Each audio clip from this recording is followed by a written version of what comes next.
Hey guys, it's Friday the 16th, and we're back, me and Louise. So, Hell yeah, guys. Grateful to be here. Grateful for rock and roll.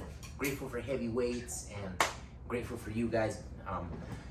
Anyways, today, very quickly, all we had to talk about is how do you get more people to buy whatever it is that you're freaking selling, right? Whether it's haircuts, whether it's coaching, whether it's cell phones, whether it's anything, right? You're selling makeup products, you're selling anything, right? How do you get more business into whatever it is that you're doing? How do you make more money? Because that's all we really care about, right? A lot of you guys only really, money makes the world go round. Money measures the amount of impact you can really have out there.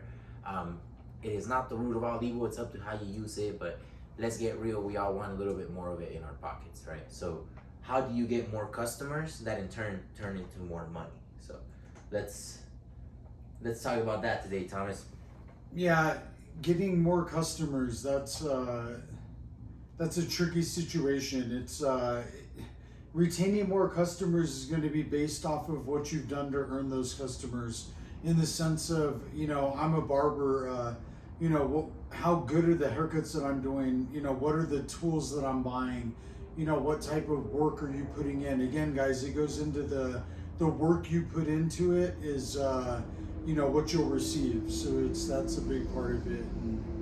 Hell yeah, man. So for you, when you were starting, like, let's say, because for you it's the barbershop, right? And like I said, it really translates to any business, right, guys? The core principles, they translate, because sales are pretty universal. How did you go from having walking clientele, maybe building that steady, base of customers, to now having returning customers, new customers that are appointment only, that have been sticking around? How did you do that specifically? Like, what? Because I remember my first time being here, and I'll share that story here in a little bit. I just want to kind of hear your insight on how you did it personally. What do you feel kept it going for you? That's a good question. I worked at another, and nobody's ever asked me that. I worked at another shop before for 6 months to earn the money to open this up, and then and I didn't ask any of those clients to come and follow me or anything. I came here. This place wasn't built. It probably looked horrible. We were dancing on carpet. Everyone that's come here knows that. Damn, I would want to just. I'm wondering. I'm on a street called Manal. I don't know if that has something to do with it. I'm trying to think how they came in. It was. I think, what, a lot of guys followed me from the other shop because they knew I gave a really good haircut. So I'll say that some people followed me for sure. Man, I just really think maybe taking full advantage of every single client that had walked in the door or whatever, giving them, your full attention, the superior service, and I think that might have actually led me to that. I think victory. that's exactly it, bro. I mean, because I really don't know. My personal experience, and I'm gonna share this with you guys, right? So, like he said, he takes advantage of every customer that walks in here. If I take advantage of everybody that's here in this chair and really just fucking show off and give them the best haircut ever, right? What ends up happening? Well, it kind of ends up happening like what happened to me. My best friend, he came and he got a haircut from Thomas, right? I don't know where he met Thomas from. He probably followed him from the other shop, right? Anyways, he goes and he tells me, "Hey, bro, I met this guy." He did. He gives found me on Google. He found you on Google? I think so. That's Shout out better, man. Uriel. But he tells me, "Hey, man, this guy, he fucking shows off." Because first of all, I complimented his haircut. And when I asked him, "Damn, bro, that's a clean cut. Where'd you go?" He's like, "I switched it up, bro. I went to this new guy. He has this sick ass shop." He's like, "You need to go." He's like, "Matter of fact, I'm gonna book you an appointment." So this guy did such a good job that my friend then went. He booked an appointment for me, paid for it, and sent me here just so that I could experience what he did, right? That's exactly what Thomas did. Actually. He went above and beyond for the customer in the chair, and that customer brought him another one, right, guys? Because when you go out there and you do your best, word of mouth gets out. People take notice. It's obvious, guys. And ever since then, I've been coming here. I send people to come here as much as I can, right? He is in a very populated street, which, I mean, I'm sure it doesn't hurt him, but he's appointment only. It's not like he's taking all these walk-ins, right? what has really built his loyal clientele that are willing to elevate him to that 90 and up dollar an hour haircut, you know, status where he's making, you know, bank as a barber has been because of the quality of the service. When you go above and beyond, when you pay attention, when you're straight up so focused on what you're doing that you're not even looking at the clock, that you're not worried about anything else but the task in front of you, you become something else, guys. It's attention is so rare nowadays that once you can focus on something undivided, it's fucking powerful, man, and people take notice. Like when I first sat in that chair, guys, and I saw Thomas get to work, he's over here, he's walking around, he's looking at me from different angles. Then the whole time he's painting this picture for me. Hey, bro, I'm gonna do this. This is gonna look sick, bro. I don't even know what the fuck he's talking about because I don't know how to cut hair.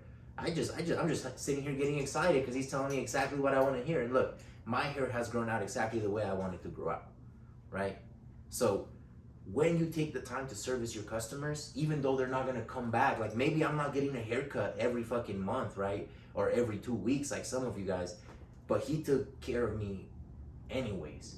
He doesn't just push you out the chair, he fucking serves. And that's for anything, guys. Until you learn how to serve for other people and go above and beyond at what you do, you know what I mean? You're never really gonna set yourself apart. Because you gotta think about it like, Thomas said something earlier is, what are you doing that everybody else isn't? And that's the way that he really looks at his business is, what am I bringing to this barbering shit that nobody else is? In any business, you sell lemonade.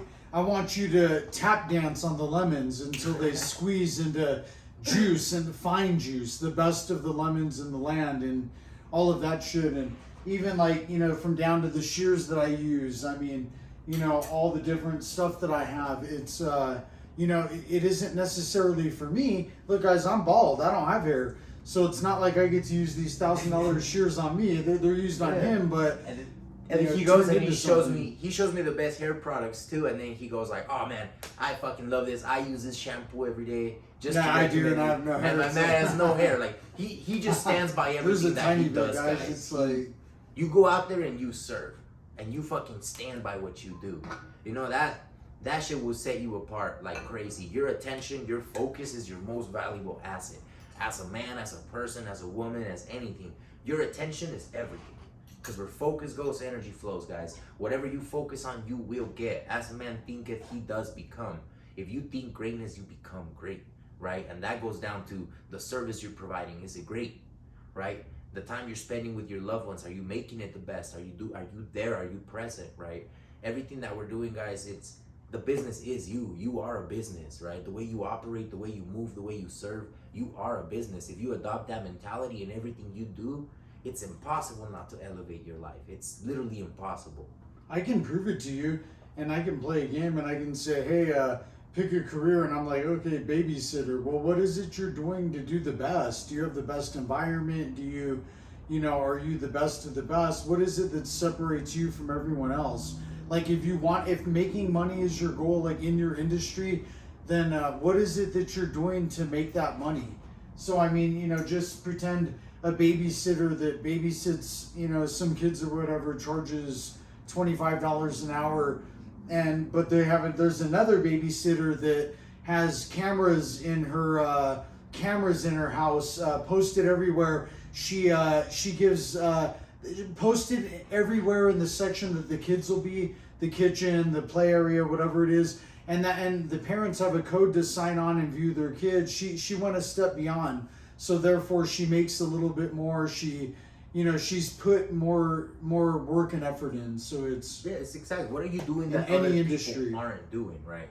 Like for example, the babysitter. Like you have one charging $25 an hour, but you kind of gotta trust her word. And you know, she may be a teenager, she may be a 20-some-year-old. You don't know. But then you have another girl, same age, same qualifications, but she went above and beyond and invested in her business and herself, right? She's like, you know what? I'm gonna set up some cameras so that they can view the playroom right from their cell phones and give them peace of mind. I'm gonna make them a schedule of everything their kids are gonna do. I'm gonna plan out the meal times. I'm gonna give them a list of the snacks that they can have. I'm gonna go above and beyond as a babysitter. I'm gonna run my thing very well like a damn daycare, right?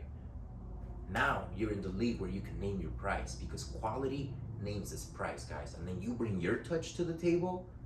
now you're among the rare. That's of the exactly rare, right. Absolutely. Because now you're doing everything, and then you're bringing that twist. That's you. Now There it you're is. amongst the rarest of the rare. Now you're There it tapping is. into Hidden gift. information. What's your gift, right? That's how you start tapping into it. Do anything that you're doing, do it to the best of your abilities.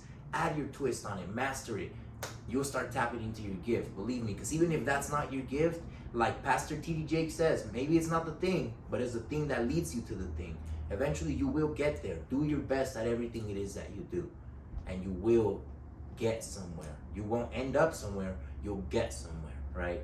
You'll get to that greatness. So just gotta live it every day and make a commitment. Yeah, you guys get what you put into the game. So then again, too, you get what you put in. You can buy a pair of $30 shears, or you can, buy a pair of $1,500 shears. I mean, the choice is yours. They both do the same thing, but at the end of the day, there's a big difference between these Mizusani shears and a lot of the other junk that's out there. You're a telemarketer, you're on the phone, and you're half-assing the call, and show some pep in your step, and add value to yourself, and the value will come in. Hell yeah, it's value. Because what do you think, Luis? What do you think these guys are like? What do you think that they're? What are their jobs that they want to advance? What do you thinking things are that they want to advance on? Well, I mean, this is That way I could touch on it. Whatever it is that you're doing, like, it doesn't matter if you're, because maybe you're not selling a service, right? Like, some people aren't selling stuff, but you still have a business to run, or maybe you're running your team. Maybe your job is to get other people motivated. You gotta sell them on a vision. You gotta sell them on why they need to work hard, right? So maybe you're not selling a product. Maybe your job is to sell people. Maybe you're a manager. Maybe you're a lawyer. Maybe your job relies on emotions and moving people. And until you tap into what it is that you do better than anybody, it's gonna be very hard to really move somebody. Let's break it into attorney. And so if you're an attorney out there, you better start working out, looking good, and walking straight, and having your head held up high, and having those are things that are going to be important to that position. You know what I mean? You're going to need to have a good physical appearance about you, and everything else. Well, I mean, if you're a lawyer, your whole business is to be assertive, right? It's to go in there and own the room. It's to own that courtroom. It's whatever. Whatever it is that you're presenting is to go in there. Yeah, if you can't comb your hair, it's right. And I mean, I can't comb my hair, but I'm not a lawyer. Anyways, your whole job, your whole business is you. No matter what it is that you're doing, it can't outgrow you. The way you carry yourself, the way you present yourself, the way you do anything. That's what I'm telling you. Whatever it is that you're doing right now, maybe you don't need to go out there and start a whole new life. Maybe all you need to do is start looking at what you have and doing it the best that you can, right? And like I said, it applies to anything, because if you're a lawyer and you're usually used to what, you're trying to clock out on time, you're not putting in the extra hours, for your clients, you're like, you know what, I'm gonna get paid anyways. Like, I'm not really sure how that works. Like, Thomas brought that topic up, it's kind of out of my league, but I know this, I know people, and I know that there come times in life that you start to sell yourself short. And you start to worry about things that you shouldn't worry about, right? Instead of worrying about how can I serve this customer better, you start worrying about, well, how much am I getting paid? That's not worth my time. You know what? I'm not even, I could fly through that, right? And you start losing that attention to detail. You start losing that thing that made you great in the first place. Then you know what happens a few months later? Those little things that made you great that you didn't do anymore, 3 months later of not doing them, you're back in the shit. And now you're looking at you, well, how the fuck did I get here? Guess what? Whatever it is that you haven't done for the last 3-6 months, whatever it is, those little habits that you let go, that's the reason you're back in the shit, right? To be great, you gotta stay great every day. It's not optional, and it is whatever it is that you're doing, guys. Sometimes we get complacent, sometimes we get comfortable. And if you notice, most of the times that you're getting complacent in your life, what happens right after that? Eventually you start to become unhappy, and then you start to feel unfulfilled. And nobody wants to feel unfulfilled. If you ask anybody what they want out of life, they just won't be happy. Well, what the fuck are you doing to cultivate happiness, right?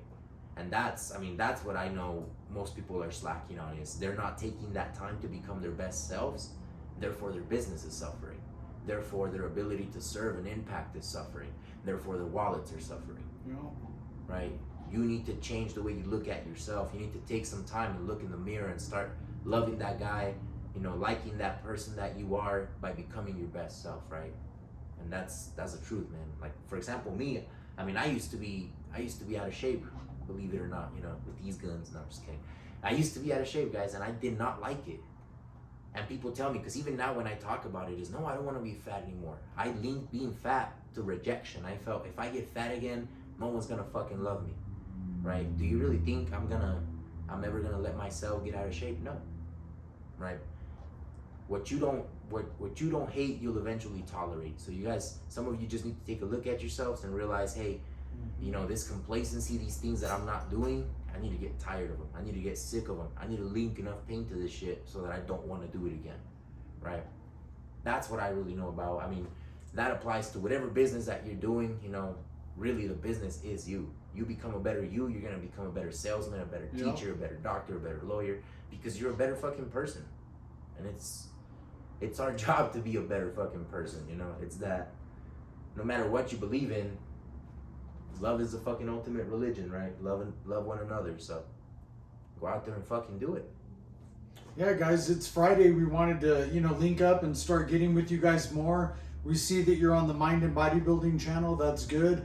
If you guys aren't on there, go to the Mind and Bodybuild and, you know, Bodybuilding and subscribe. And, you know, like our videos, subscribe, and anything you'd like to say before we... No, man, I mean, thank you. Thank appreciate you guys. Man, thank everybody. Thank you too. I'm fucking grateful to be here. Yeah, and we'll be making more videos and everything else, guys, so tune in. Hell yeah, guys.